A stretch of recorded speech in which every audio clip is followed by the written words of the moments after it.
For the sake of health, ever find yourself overthinking every bite, wondering if you should track it, resist it, or just eat it and move on? Let's ditch the second guessing because stressing over food isn't key to healthy eating. But first, if you're new here, hello, I'm Ciara. I'm a certified nutritionist on a mission to help make health and wellness feel simple, doable, and actually enjoyable.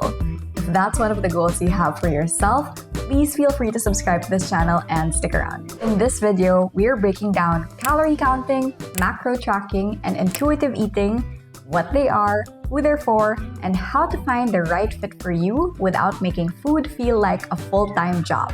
First, we'll quickly go through what each one means. I know these terms can sound a bit daunting at first, but they're actually pretty simple. Calorie counting is when you track how many calories you eat in a day. You can do this by logging in your meals in an app or just manually computing the calories of each food you eat. The idea is, if you eat less calories than your body burns, aka have a calorie deficit, then you'll lose weight. Macro tracking is a bit more specific. It means you're tracking your macronutrients, your protein, fat, and carbs, especially fiber, which is a type of complex carb. People do this if they want to build muscle, lose fat, or have a very specific athletic goal. And intuitive eating is more about listening to your body. You eat when you're hungry, stop when you're full, and you try to have a better relationship with food. It's less about numbers and more about mindfulness and intuition. So, which one is best? Honestly, it depends. Each one has its place. But if you're just trying to eat better and stay healthy long term, I'll just go right out and say that you don't need to count calories. I don't usually recommend strict calorie counting to most people, and here's why. First, not all calories are created equal. 1,800 calories of whole foods like veggies, lean proteins, and whole grains will fuel and nourish your body very differently from 1,800 calories of ultra-processed junk food. Second, the calories that you see in nutrition facts labels are not always accurate. Brands are allowed to have a margin of error by up to 20%. So if a snack says that it has 100 calories per serving, it can realistically have anywhere between 80 to 120 calories. That's a pretty big discrepancy, especially if it adds up with the other food that you eat. And third, we all absorb calories differently. You and I could eat the exact same bag of chips and absorb different amounts of energy from it. It all depends on our own individual gut, digestion, muscle mass, metabolism, activity level, and many other factors. So, calorie counting is not something we should be obsessing over at all. It's not that reliable, and it can make you lose your mind. However, I will say that if you're aiming for weight loss or fat loss, a calorie deficit is still required. That's when you eat less calories than you burn, as mentioned earlier. But you don't need to count calories to make that happen.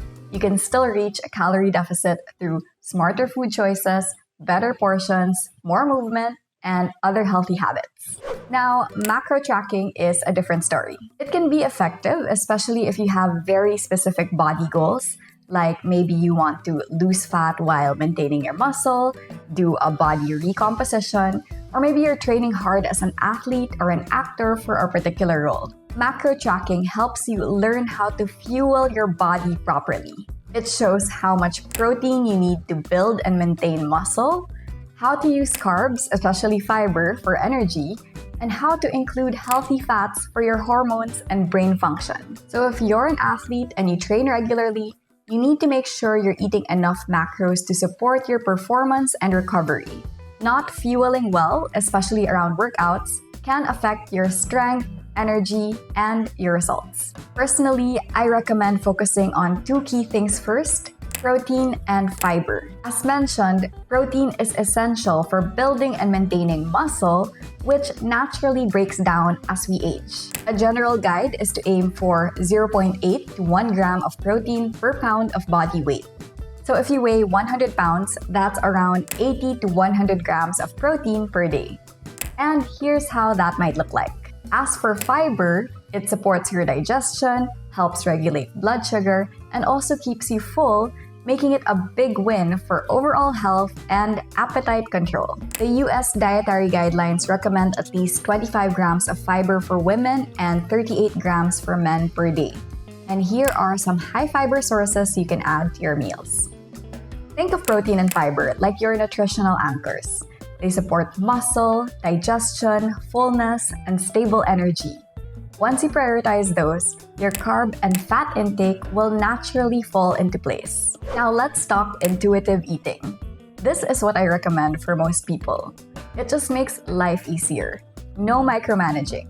No unnecessary stress over every calorie and macro. It's less rigid, easier to sustain, and it helps you reconnect with your own body cues.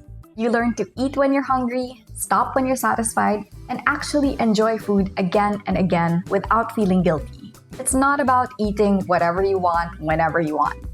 It's about eating with awareness and choosing foods that make you feel good physically and mentally. Some examples. Let's say it's morning and you're hungrier than usual.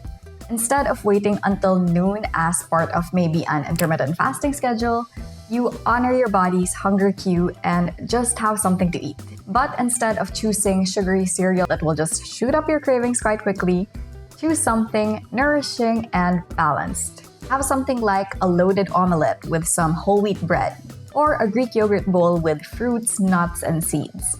Or imagine you're out at a birthday dinner. Instead of stressing about what you should or shouldn't eat, you can go in with the mindset of enjoying the night and listening to your body. You might start with the main dish you're excited about, enjoy a small slice of cake if you want it, and stop eating when you're satisfied, not stuffed. Then you move on without guilt or second guessing. Intuitive eating is all about making choices that are good for both your body and your soul.